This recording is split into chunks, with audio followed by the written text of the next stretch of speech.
We all know there are significant health benefits from walking. It tones the body, makes the heart strong, lowers disease risk, the list goes on. But a lot of times the big challenge is either A, finding the time to get out the front door, or B, finding a good place to take a stroll.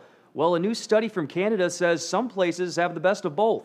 Research published in the journal PLOS ONE found people who live in walkable neighborhoods, that is, where the essentials are all in walking distance, have lower obesity rates and are less likely to have diabetes than people who live in areas dependent on cars to get around. The reason?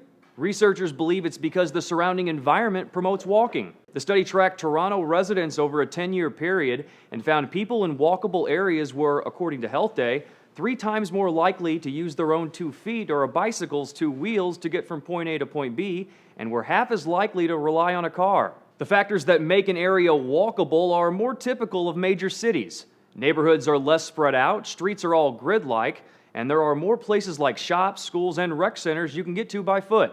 Lead researcher Dr. Jillian Booth said, "How we build our cities matters in terms of our overall health. As a society, we have engineered physical activity out of our lives.